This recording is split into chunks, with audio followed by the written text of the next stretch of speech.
도대체 왜 일자리가 생기고 일자리가 없어지는 것일까? 그리고 어떤 산업에서 주로 일자리가 지난 시기에 많이 늘어났고 또 어떤 산업에서 일자리가 줄어들었을까? 이런 것들을 좀 살펴보려고 합니다. 여러분과 함께. 그리고 실업자가 있는 이유는 뭔가?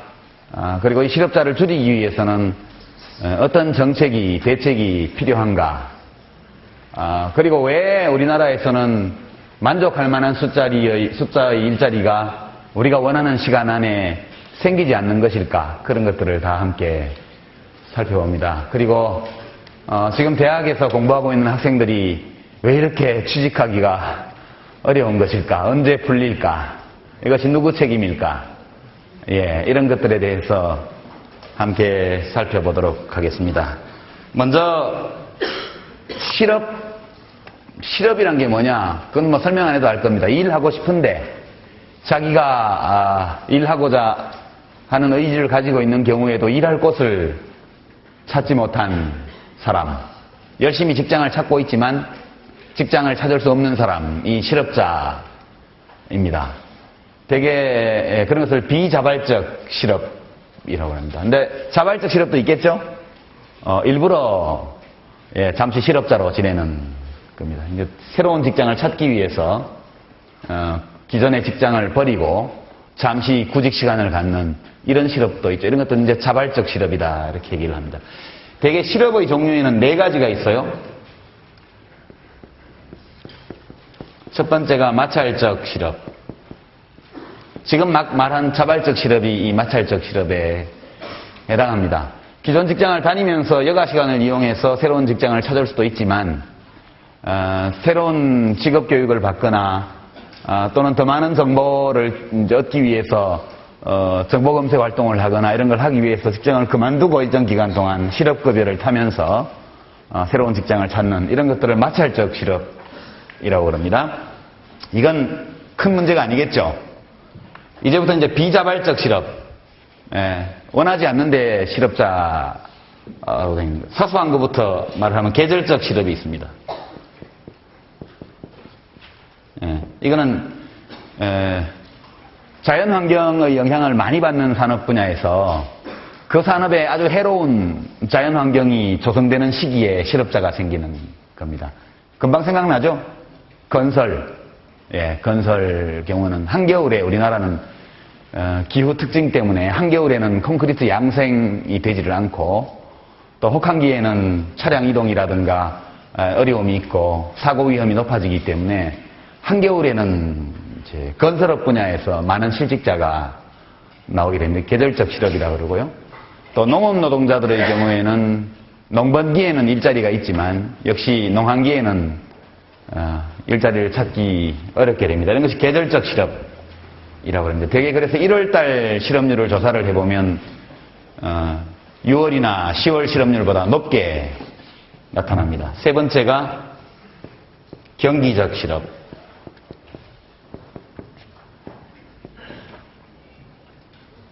이 경기적이라는 건 사이클과 관계가 있습니다. 사이클리컬, 경기 순환, 경기 변동으로 인해서 경기가 나빠졌을 때는 물건이 안 팔리죠. 경기가 나쁘다는 것은 물건이 안 팔린다는 뜻입니다. 물건이 안 팔리면 기업들은 생산을 덜 하게 되죠. 생산을 덜 하면 직원을 숫자를 줄이게 되어 있습니다. 불경기에는 실업자가 많아지게 되죠.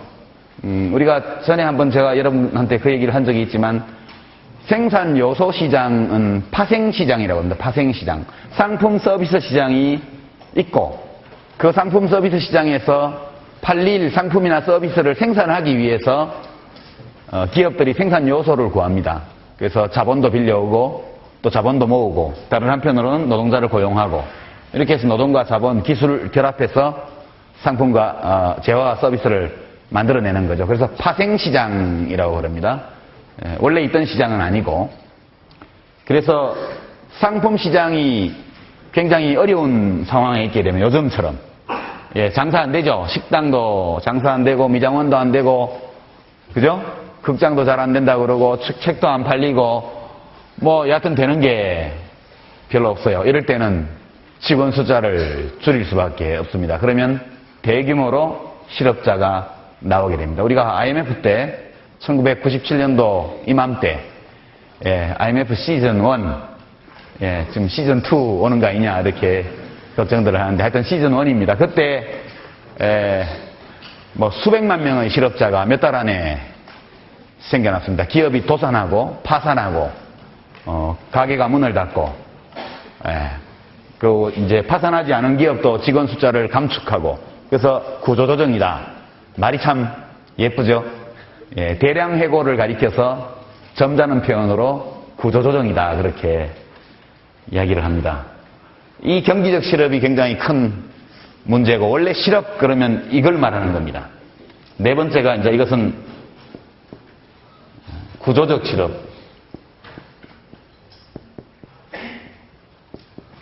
구조적 실업은 경기적 실업과 다릅니다.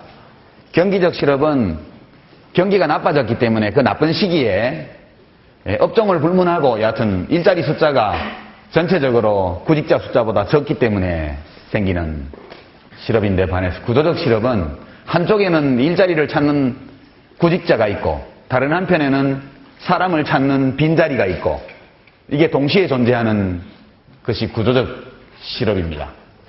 구조적 실업은 그야말로 구조적인 건데요. 그래서 호경기, 경기가 좋을 때에도 구조적 실업은 늘 존재합니다. 구조적 실업이 나타나는 이유는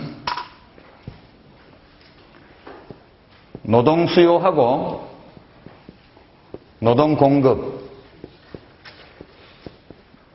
구조가 맞지 않아서 그렇습니다. 그러니까 이 노동 수요는 아까도 말씀드린 것처럼 파생 수요입니다. 파생 수요.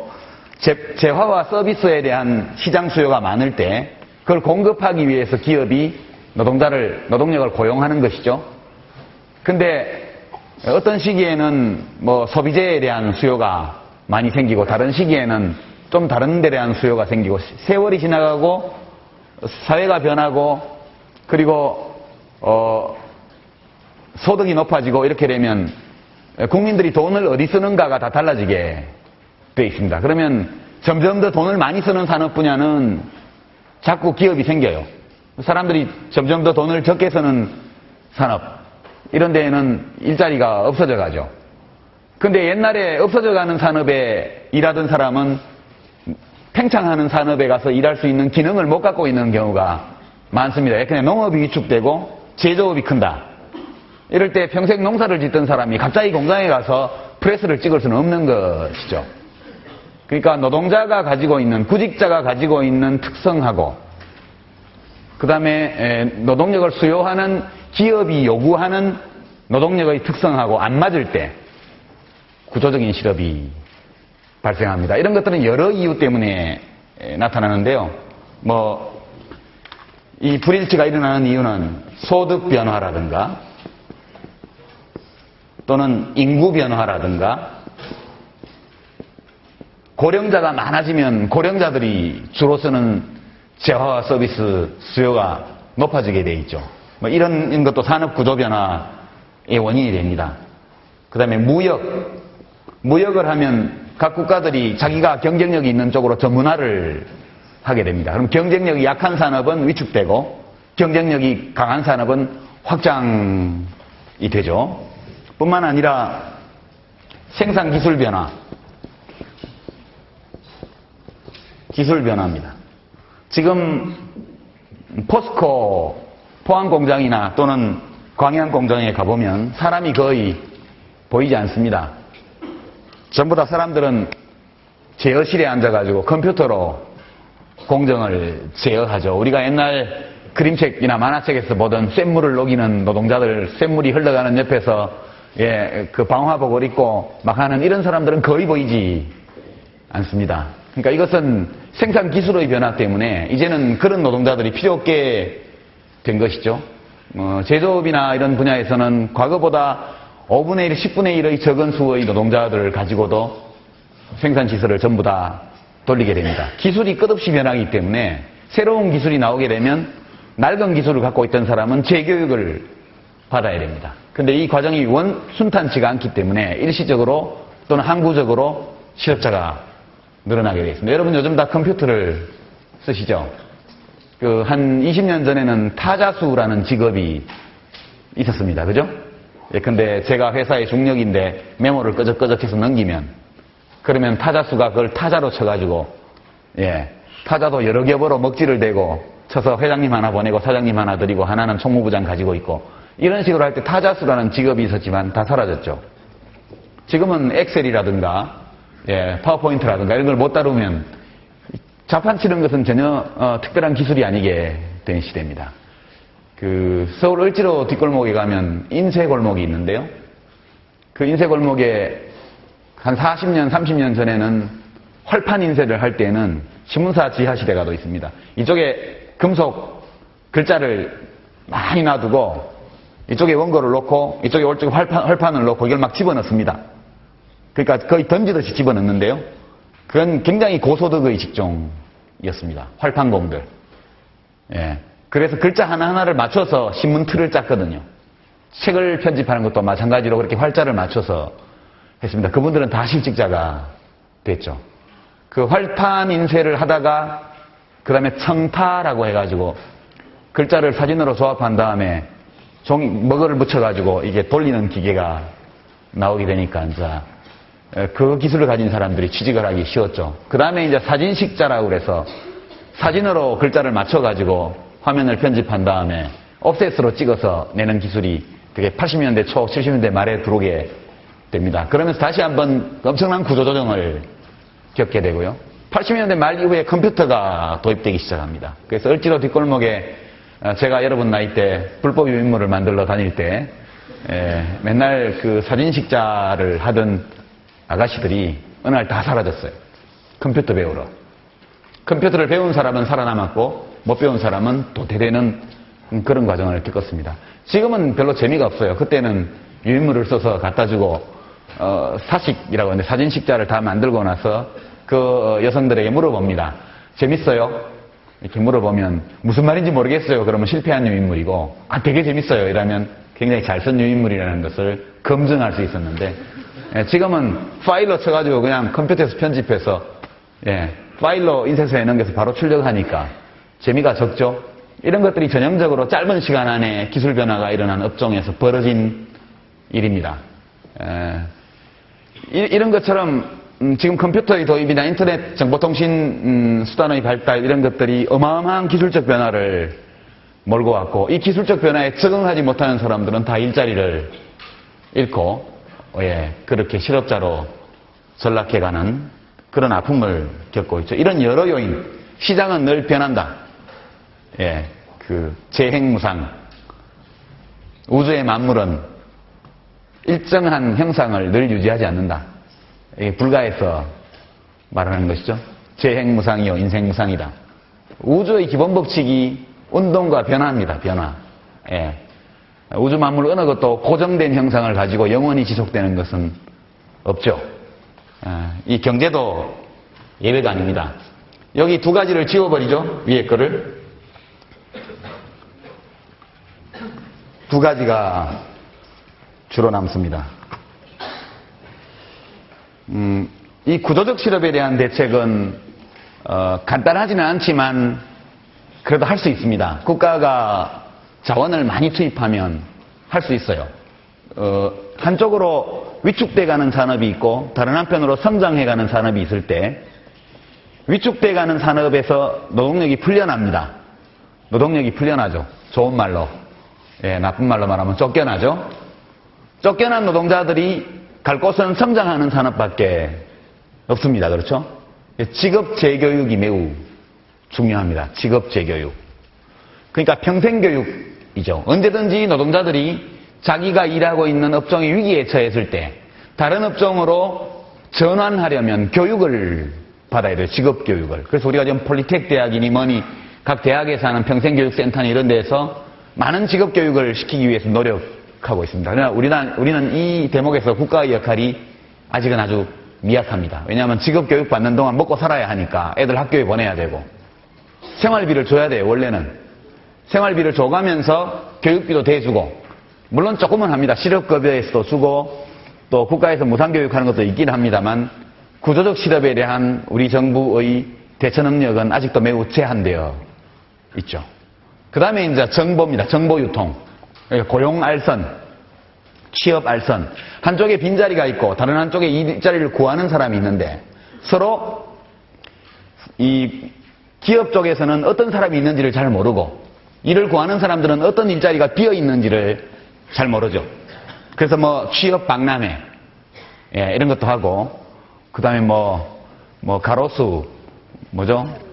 교차로 뭐 벼룩시장 이런 데 구인 구직 광고 이런 것들은 민간에서 그냥 자연스럽게 나타난 것이고 지금 노동부에서 지난 몇 년 동안 고용안정센터를 굉장히 많이 지었죠. 대구에도 아주 큰 건물이 있는 걸로 제가 알고 있습니다. 이 고용안정센터에 가면 서비스가 옛날보다 많이 좋아졌습니다. 가서 등록하고 구직자로 등록하고 상담을 받고 이렇게 하면 여러 군데 추천을 받고 이 기능도 이제 막 시작한 단계에 불과합니다. 지금 우리나라의 고용알선은 뭐 가사도우미 이 아주머니들을 보내주는 무슨 그죠? 그 무슨 어머니회 이런 이름이 붙어 있는 고용알선 민간기관 이런 데가 있고 그 다음에 이제 구조적 실업을 예방하려면 미래 예측이 필요하죠. 미래 예측. 앞으로 5년 후, 10년 후, 15년 후, 20년 후에 우리 대한민국이 어떤 모습이 될 것인가. 그리고 10년 후, 20년 후에는 각각 그 시점에서 어떤 산업이 커져 있을 것이냐. 그리고 그와 같은 산업에서 일하는 사람들에게는 어떤 기능적 능력이 필요할 것인가. 이런 것들에 대한 전망 예측, 그리고 정확한 정보 서비스. 그리고 그에 맞게끔 교육기관의 공급 구조를 바꿔주는 것. 근데 백날 졸업해도 취직 안 되는 학과를 계속 놔두게 되면 학생들은 19살 때 뭣도 모르고 거기를 와가지고 졸업하고 나면 취직할 곳이 없죠.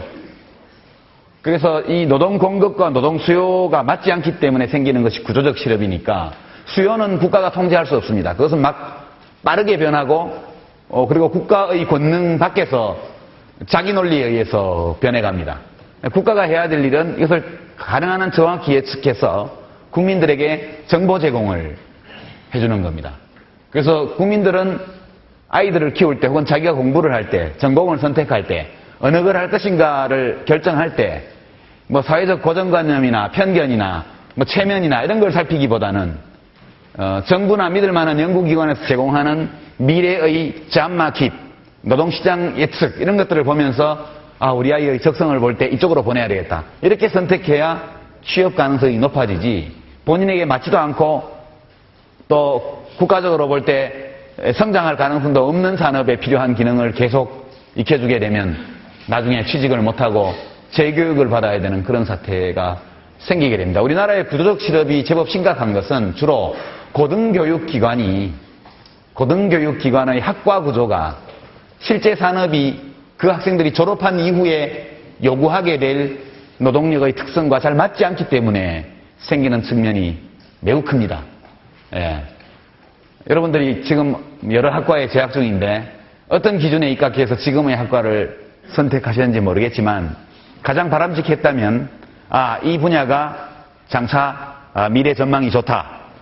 뿐만 아니라 이 분야에 필요로 한 기능을 익히고 그런 구체적인 일을 하는 그런 업무의 특성이 내 자신과 잘 맞다. 이렇게 해서 선택한 학생들이라면 크게 후회하지 않고 나중에 노동시장에서 활약할 수 있을 것으로 저는 그렇게 생각하고 있습니다. 하여튼 이 구조적 실업에 대한 대책은 국가가 능동적이고 적극적으로 하기로 마음을 먹으면 상당 부분 할 수는 있습니다. 그러나 국민들 자신이 우리나라가 직업 선택의 자유 또 대학으로 치면 학과 선택의 이 자유가 성적이 허용되는 한은 다 있기 때문에 국가가 강제할 수는 없는 것이죠.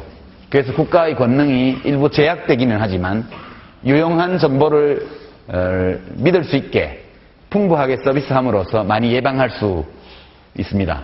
여러분 신문기사에 앞으로 미래학자들 앞으로 15년 후 유망직종 이런 거 나오면 잘 보십시오. 되게 안 맞는 경우도 있지만 맞는 경우가 많이 있습니다. 제가 아는 어떤 선배는 70년대 초반에 섬유 산업이 아주 잘 나갈 때 섬유공학과를 지망했습니다. 그때 월급이 거기가 제일 많았거든요. 대구가 아주 잘 나갈 때 이야기입니다. 대학에 입학한 이후에 학교를 다니다가 중간에 군대를 그때는 3년 할 때니까 3년 갔다 오고 그 졸업을 하고 나니까 섬유산업이 끝나버렸어요. 이런 일이 많이 있습니다. 대한민국은 대한민국 경제의 성장을 주도하는 주력산업,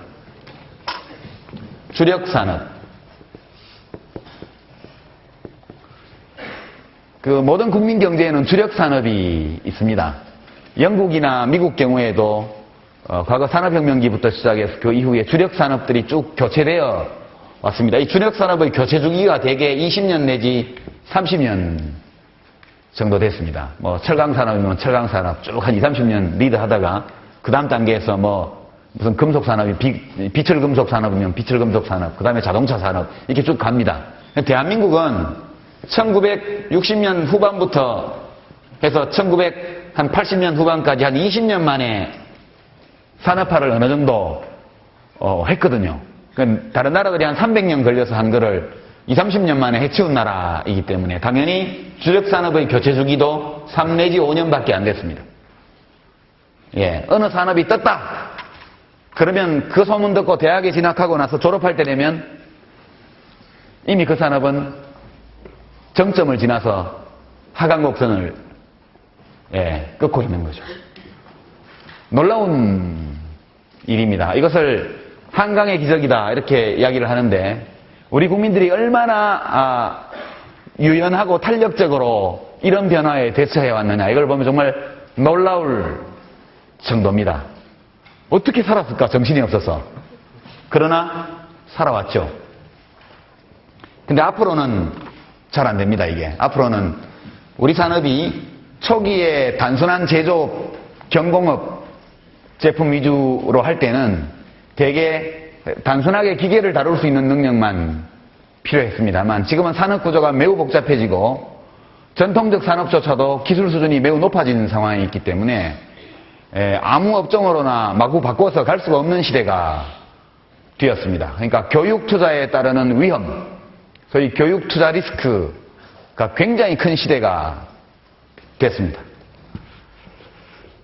대체로 왜 실업이 생기는지는 이제 알겠죠? 이런 정도 이해하고 있으면 건실한 대한민국 국민으로 사는데 별로 지장이 없습니다. 경기적 실업에 대해서 조금만 더 보도록 하겠습니다.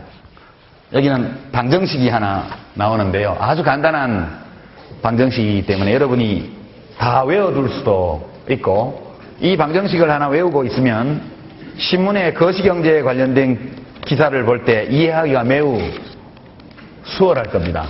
그래서 좀 수학시간 같은 분위기가 들지도 모르겠지만 제가 이거 첫 시간에 여러분에게 소개하려고 하다가 시간이 없어서 소개를 못하고 지나갔는데 오늘 한번 보도록 하겠습니다.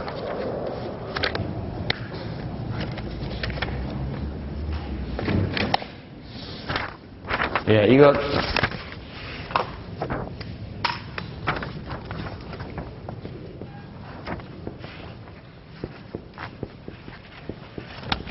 경제학 개론을 배운 학생이라면 누구나 다 알고 있을 방정식인데 이게 국민계정에 관한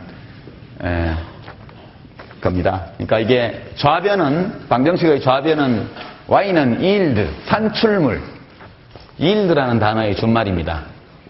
그죠? 그러니까 국민 소득, 국민 총생산을 말하는 겁니다. 이쪽은 공급 사이드입니다. 공급. 이제 오른쪽은 수요입니다. 수요. 수요는 사람들이 뭔가를 사려고 할 때, 뭔가에 지출할 때 어디에 지출하느냐를 분류해 둔 거죠. 제일 먼저 C는 consumption, 소비입니다. 소비. 그 다음에 I는 investition, 투자 수요입니다. 투자 수요. 이건 소비 수요, 투자 수요. G는 정부 지출입니다. 정부 지출은 정부가 정하면 되는 거죠. 그래서 위에서 바를 넣습니다. 어떤 연도에 정부 지출은 그 전년도 국회에서 의결한 데 따라서 정해지기 때문에 상수로 취급을 합니다. 정부가 마음대로 움직일 수 있습니다. 이론적으로는. X는 export, 수출. M은 import, 수입. 수출 마이너스 수입이 지난 시간에 우리가 봤던 경상수지에 해당된다고 보시면 됩니다. 매우 단순화해서 여기에는 화폐가 없습니다. 지금 여러분 보시지만 화폐라는 것이 들어와 있지 않죠. 이것은 엄밀하게 말하면 화폐가 개입되지 않은 방정식입니다. 실물. 여러분이 실물 경제라고 말할 때 금융 섹터가 존재하지 않는 것처럼 금융 섹터는, 금융 부문은 이 실물 분야의 움직임을 뒷받침하는 그런 부차적인 요소로서 그냥 있는 걸로 간주하고 무시합니다. 이 방정식을 만든 사람은 케인즈입니다. 케인즈 시대에는 이렇게 완벽하게 나오진 않았지만 이 기본 아이디어는 존 메이나드 케인즈의 아이디어입니다. 존 메이나드 케인즈는 대불황기에 살았던 사람이죠. 1929년 대공황이 터졌을 때 이 공황의 원인이 무엇이고 이것을 극복하기 위해서는 정부의 어떤 정책이 필요한가에 대해서 이 지구상에 그 누구도 답을 갖고 있지 않았을 때 그때 나타나서 자본주의, 절망에 빠진 자본주의를 구원한 사람이 존 메이나드 케인즈입니다. 그 케인즈의 아이디어는 그전의 모든 경제학자들과 달랐죠. 케인즈와 제일 통하는 사람은 아마 칼 마르크스가 제일 통하는 사람이었을 거라고 생각합니다. 케인즈도 막시스트라는 비난을 받았죠. 왜냐하면 정부의 개입을 주장했기 때문에. 케인즈는 정말 귀족적인 사람입니다. 존 메이나드 케인즈는 그야말로 천재 경제학자인데요. 이 사람이 대학 입학 시험을 볼 때 시험관이었던 대학 교수들이 이 사람보다 수학을 더 시원찮게 했기 때문에 평점이 나쁘게 나왔다는 그런 일화가 있을 정도로 천재입니다. 이 사람은 그전의 모든 경제학자, 주류 경제학자들 혹은 부자들이 좋아했던 경제학자들과는 다른 주장을 딱 한 가지를 했습니다. 그전에는 이게 없다고 우선 생각해보죠. 해외 부문과 정부 지출이 없다고 가정하면 민간 가계와 기업만 있다고 생각하면 이렇게 됩니다. 그죠?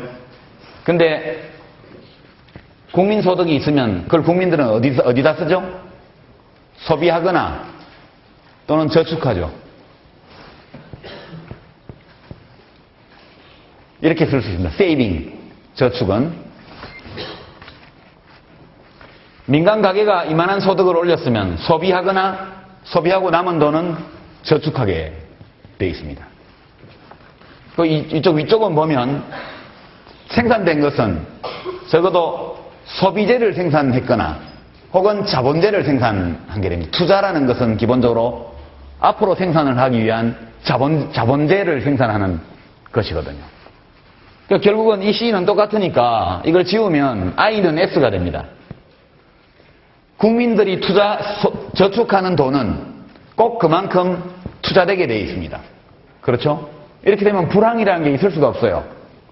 국민들이 돈을 벌어가지고 소비하고 남은 거를 저축하면 기업들은 그 저축된 돈만큼을 투자하게 되어 있습니다.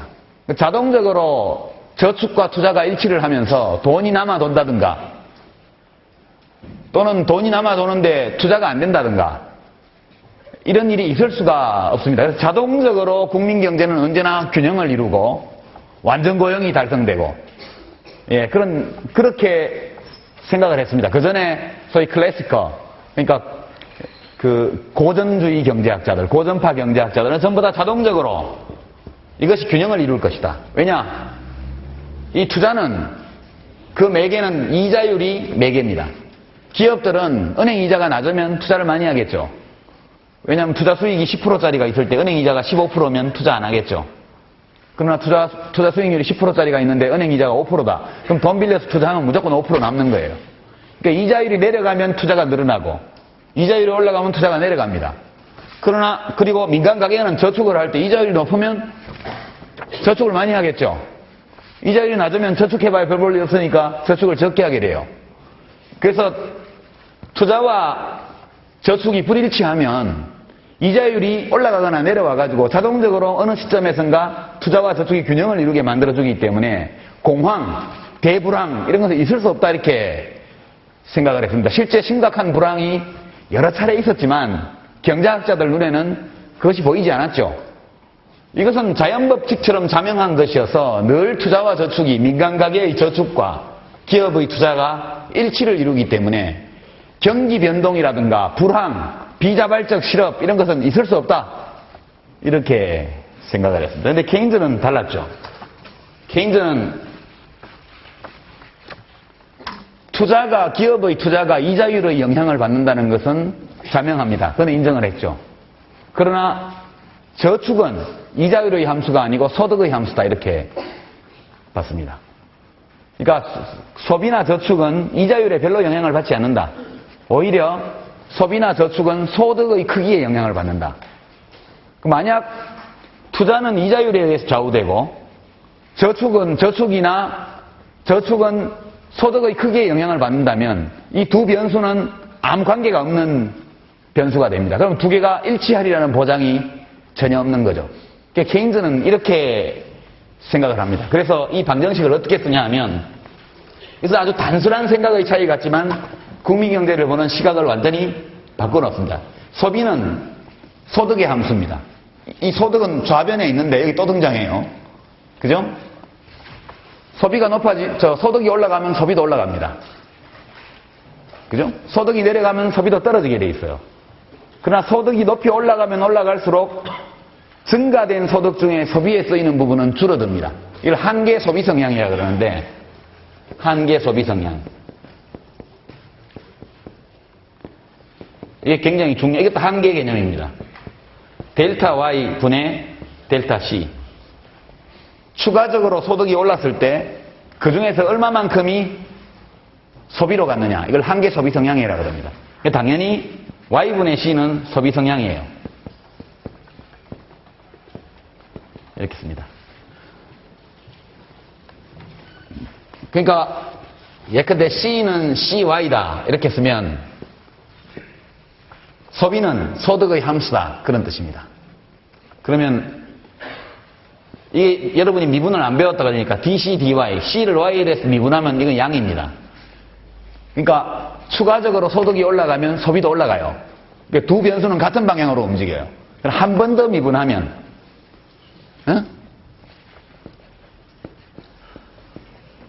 이렇게 씁니다. 그냥 이 기호예요. 이건 음이 됩니다. 그러니까 소득이 증가할 때 소비의 증가 속도는 소득의 증가 속도보다 느리다는 뜻이에요. 여러분의 직관을 한번 동원해 보십시오. 우리가 한계라는 개념이 이미 낯익죠. 한계 효용을 생각을 해보세요. 총 효용은 소비가 늘어나면 계속 올라갑니다. 그죠? 그래서 그래프를 내가 이렇게 그렸죠. 그러나 소비량이 늘어나면 늘어날수록 최종적인 소비의 증가에 따라서 올라가는 효용의 증가는 자꾸 상대적으로 줄어들게 되어 있습니다. 그래서 총 효용 곡선이 이렇게 되었고 한계 효용 곡선은 우하향하는 직선으로 그때 그렸죠. 우리가 본 예에서는 똑같은 구조입니다. 경제학은 온통 이와 같은 한계 개념으로 가득 차 있어요. 이 경우에도 소득이 올라가면 여기 소득이고 여기가 소비면 소득이 올라가면 소비도 올라갑니다. 그러나 소비의 증가 속도는 증가율은 소득의 증가율에 비해서 떨어져요. 이게 2차 함수, 2차 도함수를 하면 마이너스가 되는 모양의 2차 함수. 여러분이 대수학이나 기하학을 좀 하신 분들은 금방 이해가 갈 텐데, 이 기울기, 1차 도함수, 1차 미분은 이 기울기입니다. 기울기는 양이에요, 양, 항상. 그러나 기울기가, 이 접선의 기울기가 위로 갈수록 더 편편해지죠. 그래서 2차 미분 값이 마이너스가 되는 겁니다. 이것은 가속도 원리라든가 뭐 이런 거에 다 적용되는 건데, 이 정도만 합시다. 이건 굉장히 중요한 사고의 차이인데요. 투자와 저축이 일치하지 않는다 이렇게 생각하면 굉장히 큰 문제가 발생합니다. 저축은 100이 됐는데 투자는 50밖에 안 됐다. 그런 돈이 50이 남아 도는데 이 돈은 생산적인 목적에 쓰이지 않는 거예요.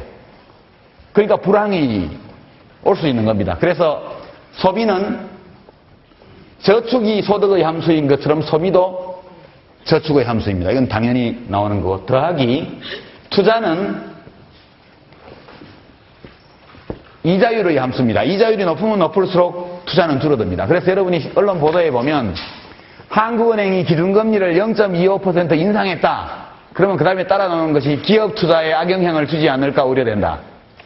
이렇게 나옵니다. 그 자동적으로, 기자들이 자동적으로 금리 인상 그러면 투자 위축으로 바로 나오게 됐습니다. 그 배후에는 이런 생각이 들어있는 거죠. 동시에 금리를 인하했다. 그러면 기업 투자는 진작되겠지만, 증가하겠지만, 물가 인상이 우려된다. 바로 그렇게 나옵니다. 왜 물가 인상이 우려되는지는 이쪽이 커지면, 여기가 공급이고, 여기가 수요니까, 수요가 커지고 공급이 가만히 있으면 물가 인상이 올라오게 돼 있는 거죠. 단순하게 생각하면. 그래서 그것은 마치 우리가 한국말을 쓸 때 밤새 안녕하십니까 할 때 밤새 다음에 안녕하십니까가 나오는 것과 마찬가지로 금리가 인하되면 기업 투자가 향상되고 그리고 인플레 우려가 있다. 금리가 내리면 금리가 오르면 투자가 위축된다. 이런 얘기가 따라 나옵니다. 투자가 이자율의 함수라는 것은 이해가 되죠? 또 뭐의 함수냐 하면 수익률의 함수입니다. 수익률. 이자율이 가만히 있어도 수익률이 높은 투자 프로젝트가 많으면 기업은 투자를 하게 돼 있어요. 근데 무슨 리턴입니다. 이 R은 리턴, 수익. 리턴의 약자인데 리턴이 얼마일지를 정확히 알 수 없죠. 수익률이 얼마나 될지를 예측은 하지만 정확하지는 않습니다. 그러니까 여기 expectation을 붙입니다. RE. 리턴은 리턴인데 확실하게 존재하는 확인된 수익률이 아니고 어느 시점에서 기업이 예측하는 수익률입니다.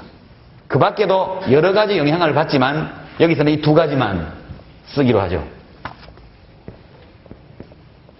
G는 상수입니다. 정부가 결정하면 그 크기로 오게 돼 있고요. 이제 이 해외 부분은 그냥 오늘 길게 설명을 안 하고 한번 보기만 하겠습니다. X는 Y와 ER의 함수고 M도 마찬가지로 Y와 ER의 함수 이렇게 되어 있습니다.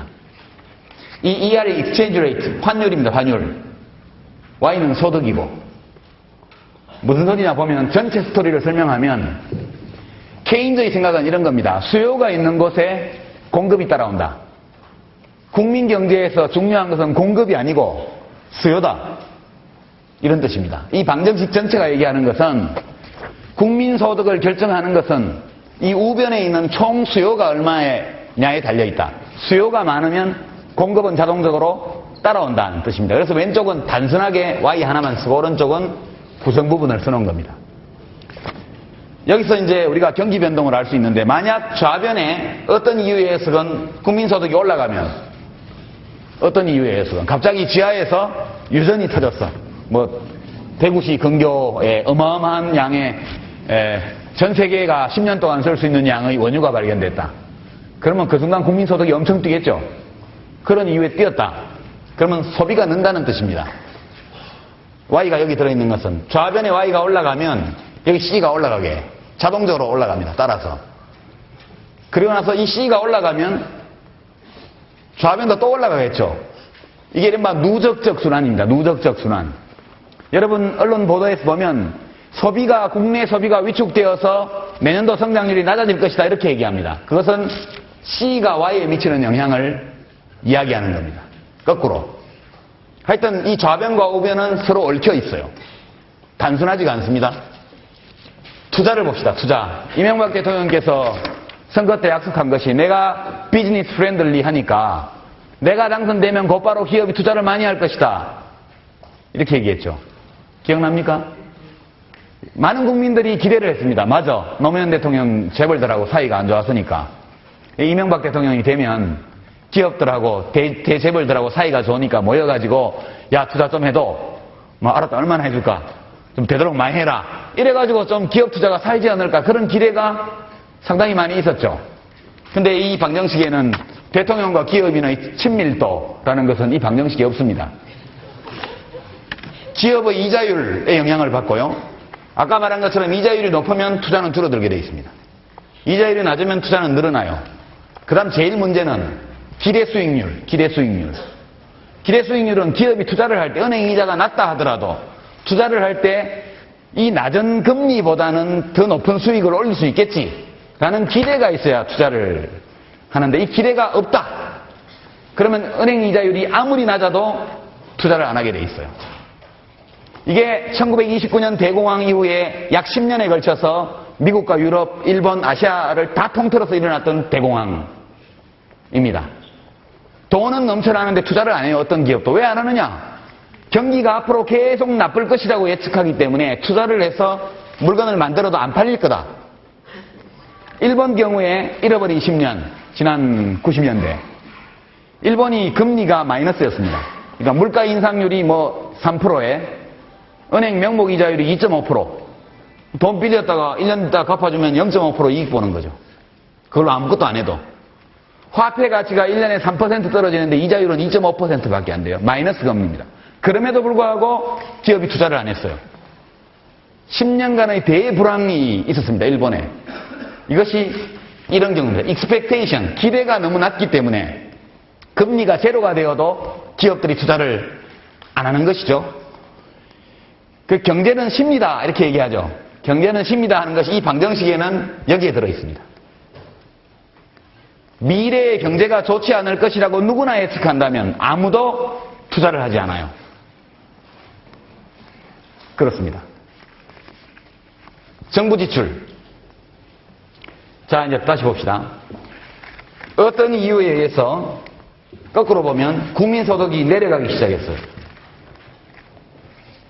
어떤 이유에 의해서는 상관없습니다. IMF 같은 것이 터졌던 또는 금융불안에 대한 어떤 걱정 때문에 기업들이 갑자기 위축돼서 투자를 안 해서 그렇든 광우병 파동이라든가 AI라든가 또는 멜라민 파동이 나와서 식당들이 다 문을 닫아버려가지고 갑자기 소득이 줄었든 여하튼 어떤 이유에서는 소득이 일단 줄었다 하면 소비도 반드시 줄어들게 돼 있어요.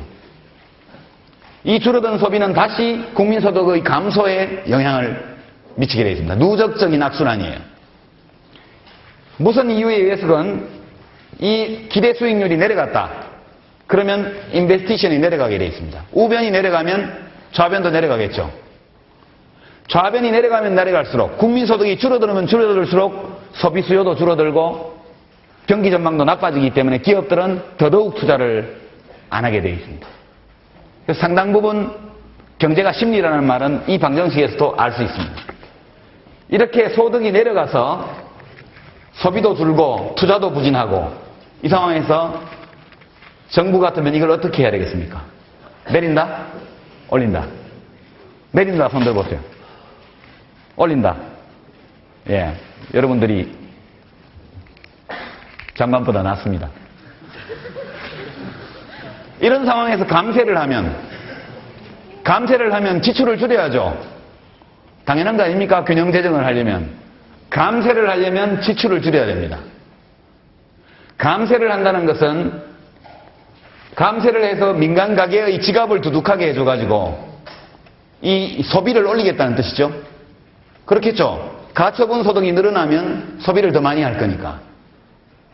또 법인세를 감세해주면 기업들이 돈이 더 많아지니까 투자를 많이 할 거다 이렇게 생각하고 감세를 하는 겁니다. 근데 만약 돈이 없어서가 아니고 이자율이 너무 높아서가 아니고 기대 수익률이 너무 낮기 때문에 경기 전망이 너무 어둡기 때문에 기업들이 투자를 안 하고 있는 거라면 그러면 이 감세는 여기에 아무런 영향을 미칠 수 없게 됩니다. 뿐만 아니라 앞으로 경제가 계속 어려워질 거다 이렇게 소비자들이 생각해서 지갑을 꼭꼭 닫는다면 감세 혜택을 줘도 계속 저축을 하거나 재테크를 하게 되겠죠. 소비를 안 하고. 이런 경우에는 감세가 거의 아무런 영향을 미칠 수 없게 됩니다. 반면 균형 재정을 달성한다. 국가가 빚을 더 안 지겠다 이렇게 말하는 경우에는 반드시 Government Expenditure, 그러니까 G라고 씁니다. 정부 지출을 줄일 수밖에 없겠죠. 그렇지 않아도 소비도 줄고 투자도 부진한데 정부 지출마저 줄이면 그러면 좌변의 공급은 더 줄어들게 되어 있습니다. 불황과 공황이라는 것은 이 방정식 좌우변에 있는 변수들이 서로 영향을 주면서 한 방향으로 움직이기 때문에 생기는 겁니다. 만약 좌변과 우변이 다른 방향으로 움직이게 해주는 어떤 것이 있다면 불황은 없죠.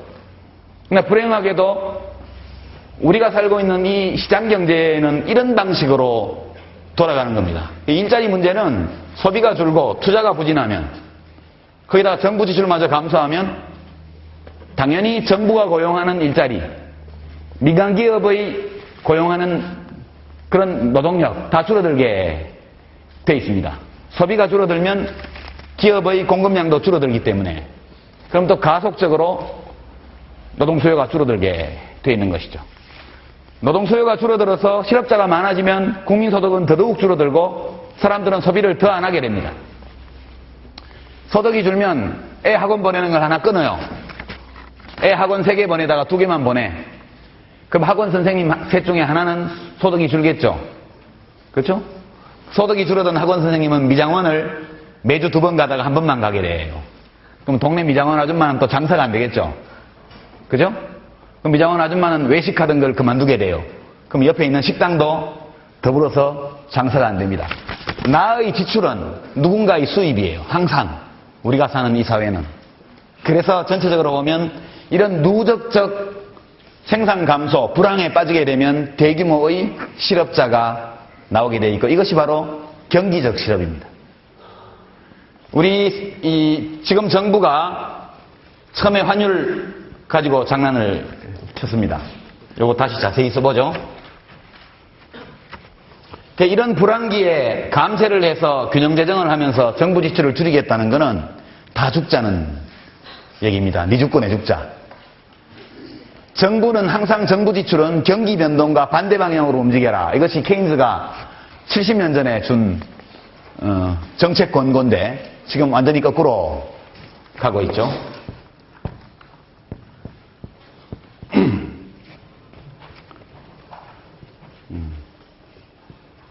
이거 좀 더 자세히 써볼게요.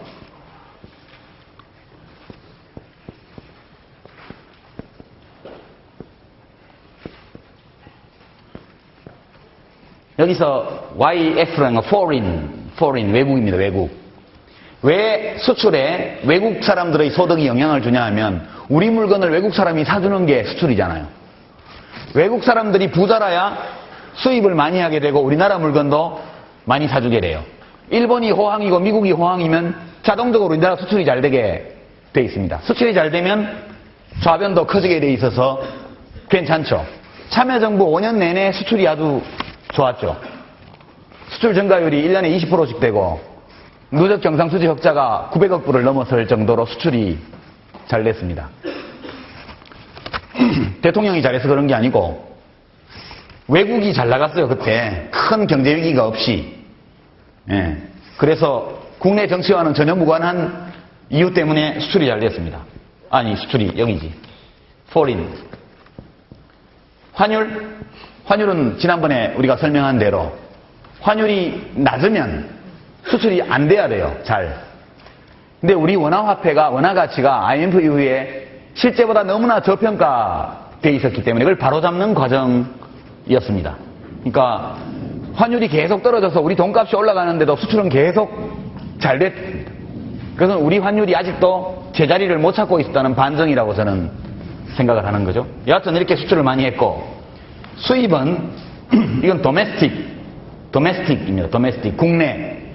우리나라의 소득이 올라가면 수입이 늘게 돼 있습니다. 우리나라 사람들이 돈이 더 많아지면 국산품도 많이 쓰지만 수입품도 많이 쓰게 돼 있죠. 우리나라가 잘 나가면 중국한테도 이롭고 일본한테도 이롭습니다. 그러니까 그 다음에 이제 환율은 마찬가지로 들어오게 돼 있습니다. 이렇게 돼 있는데 봐서 소비 수요가 당장 소비 수요를 올리기가 정부가 올릴 방법이 별로 없죠. 그건 민간 가게들이 결정하는 거니까. 투자는 대통령이 비즈니스 프렌들리하게 해가지고 여하튼 기업 투자를 진작해서 이걸 올리겠다고 약속을 했습니다. 이거는 감세해서 내리는 거죠. 그럼 이거를 올릴 수밖에 없습니다. 이걸 많이 올려야 돼요. 그렇겠죠? 이것은 정부 마음대로 잘 안 되고 이것도 원래는 정부 마음대로 잘 안 되는 건데 하여튼 지도자의 리더십으로 올리고 그 다음에 요걸 올리기 위해서 또 요걸 올리기 위해서 요걸 내려주고 희망사항이죠. 요거 내렸을 때 요게 올라간다는 보장은 없지만 어쨌든 이 정책을 하는 사람들은 요것을 내리면 저것이 올라갈 것이라고 생각을 하는 거죠. 작은 정부, 큰 시장입니다. 요것을 줄이면 작은 정부고 줄인 만큼이 가게나 민간 가게나 기업의 가처분 소득 또는 투자 자금으로 가서 이게 커진다. 이게 작은 정부, 큰 시장이라는 이데올로기죠. 작은 정부에서 큰 시장이 될 수는 있지만 작은 정부를 한다고 반드시 시장이 커진다는 보장은 없죠. 역사적으로도 없고 이론적으로도 없습니다. 이렇게 되니까 이건 마음대로 안 되고 요거는 하여튼 그렇게 하고 요거는 내리고 요거 내리니까 요거를 보충을 해야 되니까 이거를 많이 올려야 돼요. 근데 외국의 국민소득을 우리가 마음대로 못하죠? 우리가 움직일 수 있는 변수가 아닙니다. 외국의 국민소득이라는 것은. 우리의 국민소득이라는 것도 이런 방식으로 영향은 줄 수 있지만 이거는 많이 올라가면 이게 올라가기 때문에 수입이 많아지기 때문에 별로 좋지는 않아요. 그렇지만 올리는 게 중요하겠죠. 마음대로 할 수 있는 거는 이거라는 뜻이죠.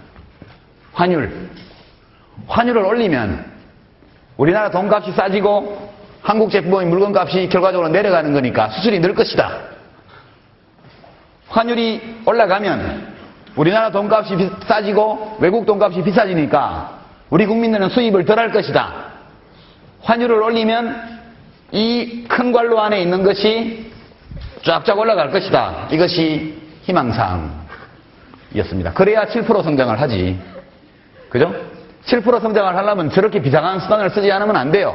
그래서 강만수 지식경제부 장관 맞나요? 이번에는 지식재정부 장관.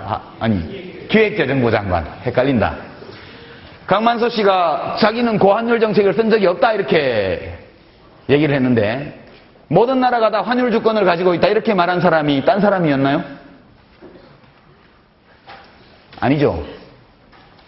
그리고 환율이 지금 너무 낮다라는 의미를 가진 말들을 여러 차례 했습니다. 그러니까 누구나 생각하기에 현 정부는 747 공약이라는 국민소득 증가 프로그램을 보든 아니면 대통령의 오른팔이라는 사람의 발언을 보든 환율이 올라가게 돼 있구나라고 누구나 예측할 수 있는 상황이었습니다. 근데 지난 시간에 우리가 본 것처럼 수출 중소기업들이 키코에 가입을 했죠. 이걸 어떻게 해석해야 될지 모르겠어요, 저는.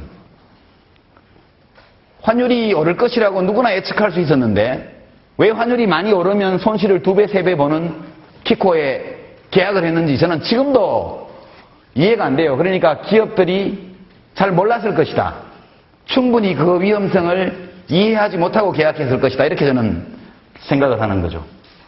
자, 이제 경기적 실업을 얘기하다가 이렇게 왔습니다. 이렇게 되니까 지금 환율을 가지고 그렇게 좀 해보려다가 지금 완전히 미국 서프라임 모기지부터 시작해서 금융위기가 오면서 완전히 망해버렸습니다. 환율이 어제도 보니까 무슨 100몇십 원 뛰었던데 오늘은 어떻게 되는지 모르겠네. 하여튼 이렇게 해서 여기는 통제 불가능한 상황으로 들어가 버렸습니다. 여기는. 지금 우리 정부로서는 통제를 할 수 없는 상황으로 와버렸죠. 그러니까 총체적으로 앞으로 성장률이 어떻게 될 것인가 알 수가 없어요.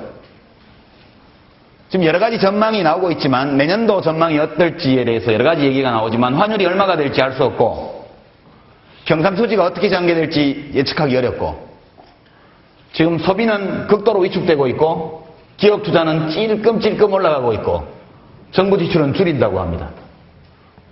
무슨 일이 벌어질까요? 제가 보기에는 경기적 실업이 확대될 가능성이 매우 높다. 그렇습니다. 그래서 경기적 실업을 설명하다 여기까지 왔는데 여기까지 일단 하고요. 여러분들이 이것을 수학적으로 완벽하게 이해할 필요는 없습니다. 그러나 우리가 살고 있는 이 경제가 상승기에 있을 때, 하강기에 있을 때 어떤 일들이 벌어지고 도대체 그것이 어떤 것의 영향 때문에 그렇게 전개되는 것이며 정부가 어디에 영향을 미칠 수 있는가? 정부의 정책은 이자율에 영향을 미칠 수 있고요. 한국은행이. 그 다음에 정부 지출의 규모에 정부가 영향을 미칠 수 있고 그 다음에 간접적인 구두 개입이라든가 혹은 외환시장에 달러를 풀었다 조였다 하는 이걸로 해서 환율을 어느 정도 조작할 수 있습니다. 평상시에는. 지금은 이것이 정부의 손을 떠나버렸죠, 지금.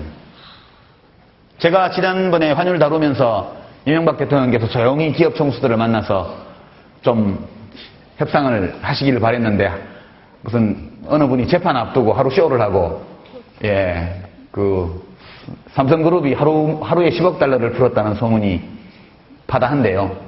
예, 그날 하루만 풀고 그냥 포스코하고 두 군데, 그 다음날부터 깜깜무소식입니다. 그래서 지금 환율이 정신을 못 차리고 있는 상황이죠. 경기적 실업은 앞으로 악화될 가능성이 많이 있습니다. 이게 지금 상황이고, 지난 한 10여 년간 잃어버린 10년 동안 우리 노동시장에 어떤 일이 있었는지를 한번 그 데이터를 좀 보여주죠. 예, 통계청에 이거 여러분 내가 다 저기다 올려놨습니다.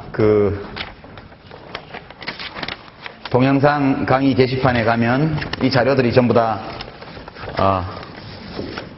올라 있습니다. 이것이 지금까지 본 것이 원리상 일자리라는 것이 어떤 요소에 영향을 받는가를 본 것이고, 실제 우리나라의 국민들이 뭘 하면서 살고 있는가, 이 데이터를 한번 함께 보도록 하겠습니다. 이게 지금 방해가 되지? 자, 예, 이 상태로 2008년 8월하고 2000년 8월 두 시점만 비교를 했습니다. 지금 어저께 나온 뉴스는 2008년 9월 말 9월 현재 2007년 9월과 비교해서 일자리가 얼마나 많이 생겼는가, 그걸 비교한 것이고, 이 표에서 보면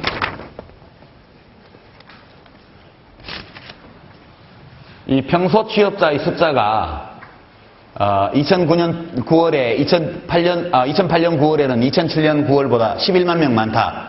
그 통계입니다. 어제 발표된 것은. 지금 2000년 8월하고 2008년 8월 8년간의 차이를 두고 지금 비교를 해봅니다. 해보면 이 8년 동안 우리나라의 산업 구조에 어떤 변화가 있었는지를 거의 한눈에 알 수 있습니다. 경제활동 인구는요, 그 당시에 2225만 명 정도였습니다. 지금은 2438만 명이 경제활동 인구입니다. 여기서 취업자를 빼고 나면 나머지가 실업자가 되는 거죠. 한 70만 명 내외, 별로 많지는 않습니다. 우리나라 실업 통계가 굉장히 기준이 물렁하기 때문에, 예, 그렇게 실업률은 낮게 나오고 있죠. 농업과 임업을 봅시다. 이게 11.4%였던 것이 8년 만에 7.5%로 줄었습니다. 대단히 많이 줄어들었죠. 8년 만에, 예, 지금 한 4% 정도 줄어들었으니까 해마다 0.5% 정도가 줄어들었다, 이렇게 보시면 되겠습니다. 어업, 광업은 넘어가고요. 제조업을 보시죠. 제조업은 8년 전에 19.9%였던 것이 424만 명, 지금은 17%입니다. 그러니까 약 3% 감소했습니다. 농업 못지않게 빠른 속도로 감소하고 있다는 걸 알 수 있죠.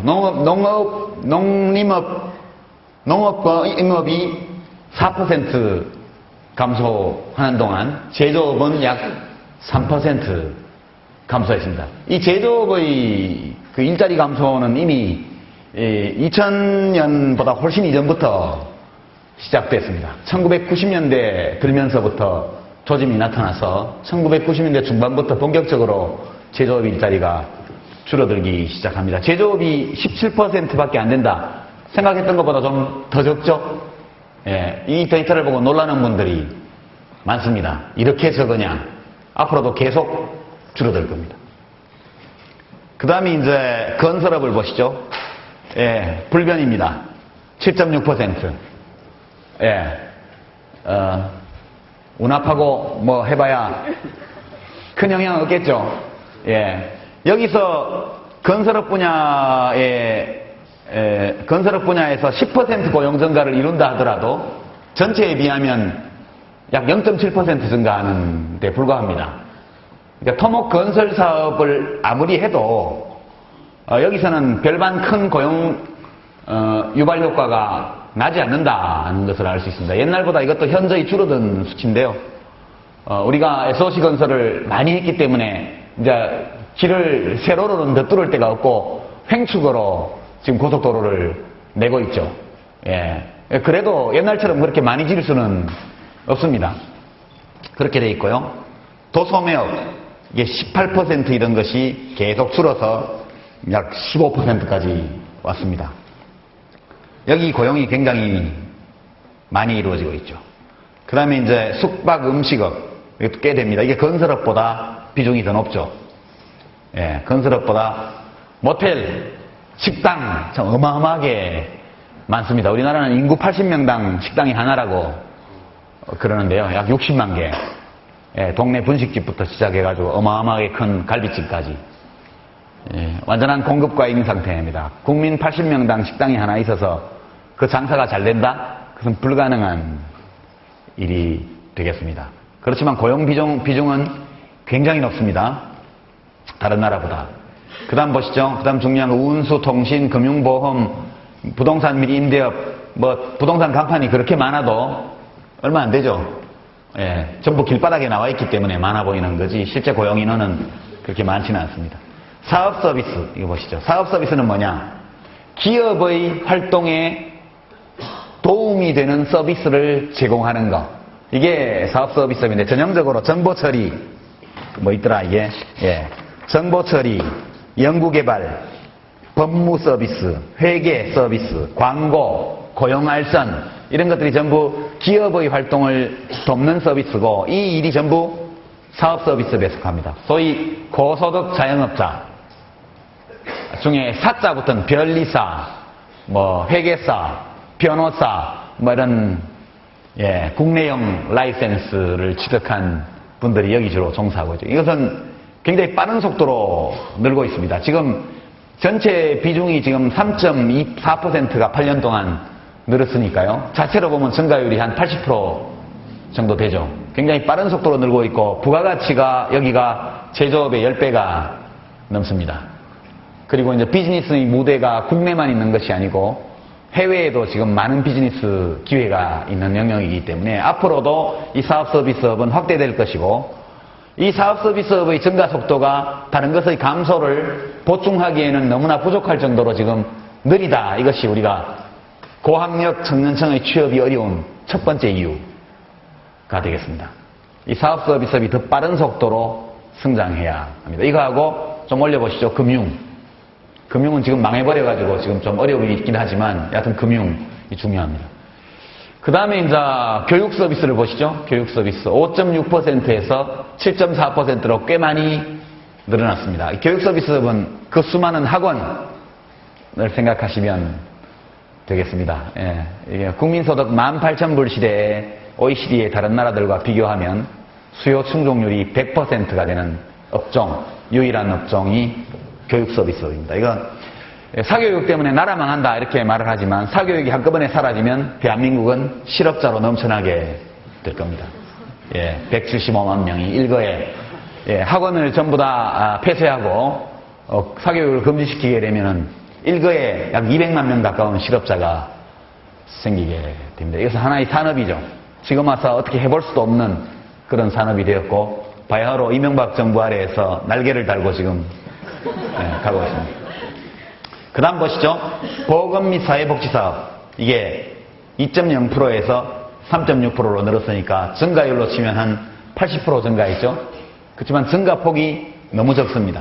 이따 우리가 살펴보겠지만 이 보건 및 사회복지사업의 이 점유율이 이렇게 낮은 것이 청년층의 취업을 어렵게 만드는 두 번째 주요한 이유로 들을 수 있습니다. 이게 국민소득 18,000불 시대에 다른 나라들과 비교를 하면 수요 충족률이 30%도 안 되는, 그러니까 이쪽에서만 일자리가 지금 한 100만 개 정도 부족한 것으로 나타나고 있습니다. 그래서 이건 나중에 좀 더 살펴보고요. 그 다음에 이제 우리 야구 선수들, 삼성 라이온즈가 요새 잘하고 있나요? 어제 역전패 당했대.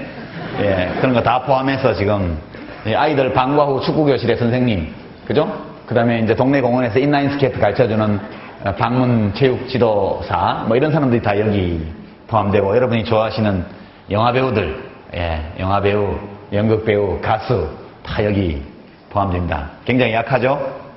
여기도 굉장히 약한 분야입니다. 문화산업이 우리나라가 아직도 굉장히 취약한 편에 속합니다. 국민들이 전 세계에서 제일은 아니지만 OECD 국가 중에서 최장시간 노동하는 나라고, 그 다음에 각종 동창회, 개모임, 정치회 이런 게 너무 많아가지고 문화생활을 즐길 여유가 없어요. 거기 가가지고 술 먹다 보면 시간이 다 가니까 이 산업이 성장하기가 매우 어려운 그런 조건에 있습니다.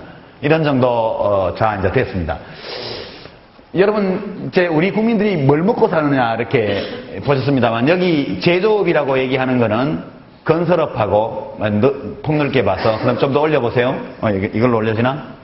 이걸로는 안 되죠? 예. 여기 제조업하고 밑에 건설업. 이거 합쳐봐야 25% 되나요? 지금 25% 좀 안 되죠? 예. 이게 전혀 승산이 없습니다. 그러니까, 우리가 전통적으로 뭐 하여튼 산업 그러면 생각하던 거, 그거는 전체의 4분의 1에 불과하고, 나머지 대부분의 취업자들이 서비스업에 종사하고 있습니다. 농림업을 빼면. 그러니까 전체 국민의 3분의 2가 어떤 종류이든 서비스업에 종사하고 있는 구조입니다. 그리고 이제 여러분들의 가정에서 돈을 쓰는 것도 제조업 혹은 건설업에서 나온 물건을 사는 그는 극히 일부이고 나머지 대부분이 서비스를 구입하는데 여러분이 쓰고 있죠. 이렇게 돼 있어서 지금 보면 줄어든 부분이 농림업 줄어들었고요. 제조업 줄어들었고 건설업 현상 유지, 도소매 줄어들고 숙박 음식점 줄어들고 운수업 좀 늘었는데 이건 뭐 큰 차이 아니고 통신 뭐 미미한 성장세, 금융보험 아주 느린 성장세, 부동산 임대업 이것도 약간의 성장, 사업 서비스 큰 성장 그러나 아직 부족. 늘어난 데가 여기, 그죠? 여기, 금융보험 사업 서비스, 교육 서비스, 그 다음에 보건 및 사회복지 사업, 예, 그리고 이제 공공수리 개인 서비스 이런 정도 문화 여기가 늘어난 분야입니다. 그러니까 이 추세는 앞으로도 계속될 거기 때문에 지금 감소되고 있는 분야에는 별반 비전이 없어요. 제조업도 특별하게 제조업과 관련된 기술적 우위를 가지고 있는 경우에는 괜찮습니다만 일반적으로 어떤 산업이 앞으로 더 성장할 것이고 어떤 산업이 위축될 것이다 하는 것을 대체로 이 표를 보면 알 수 있습니다. 맨 위를 보여주시죠. 위로 올려봐요. 여기 비교를 해봅시다. 2000년 8월하고 2008년 8월 8년 시차를 두고 몇 명이 늘었죠? 계산 빠른 학생 계산해보세요. 약 25만 명 늘었죠? 25만 명 되나요? 좀 안 되나요? 236만, 213만이니까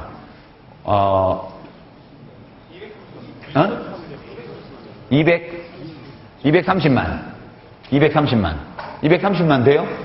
네, 230만이면 8로 나누면 얼마 됩니까? 30만 명 채 안 되죠? 약 28만 몇천 명. 그러니까 지난 잃어버린 10년 동안 한 해에 약 30만 명에 조금 미달하는 정도의 일자리 증가가 있었죠. 1년에 30만. 근데 해마다 새로 진입하는 사람들은 그보다 훨씬 많았죠, 노동시장에. 그래서 청년 백수가 많은 겁니다. 그 차이만큼. 구직활동을 포기하고 경제활동 인구에 안 들어오니까. 여기 경제활동 인구도 보면 2300, 2100, 230만 명 정도 늘었죠.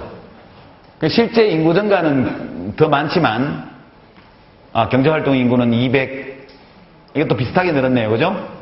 2430, 2220. 그러니까 비슷하게 늘었습니다. 큰 차이 없이.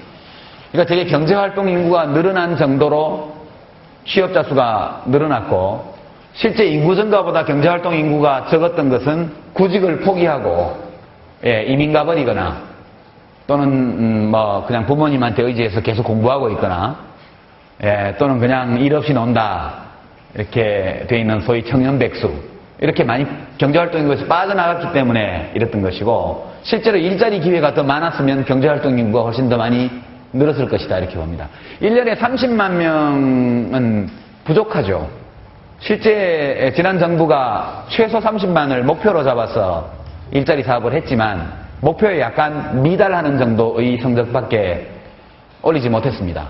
근데 제가 연초에 국회의원 임기를 마치면서 새 정부의 3가지 당부를 하고 나왔는데 이제 그때 5월달입니다. 지금처럼 하면 일자리 수가 현저히 줄어들 것이다. 그렇게 예측을 하고 과거 정부가 하던 것들 중에서 고용 창출과 관련해서 효과 있는 것들은 그대로 받아서 해줬으면 좋겠다 이렇게 얘기를 했는데 전혀 지금 다르게 가고 있는데요. 좀 올려보시죠. 특히 지난 정부 때 역점을 두어서 하려고 했던 것이 더 내려보세요. 여기 사업 서비스업하고 그 다음에 보건 및 사회복지사업 쪽에 일자리를 늘리는 것이 주된 고용 창출 전략이었습니다. 그걸 위해서 2012년까지의 국가 중기 재정 계획에 여러 가지 사업 아이템을 넣어놨었는데 4월 달에 재정 전략 회의를 하면서 그걸 다 잘랐더라고요. 제가 얘기를 들어보니까. 다 찾아내가지고 다 삭감하고 아무것도 안 남았습니다. 그리고 내년도 예산안을 보면 이 분야에 일자리를 창출할 수 있는 사업이 거의 없습니다.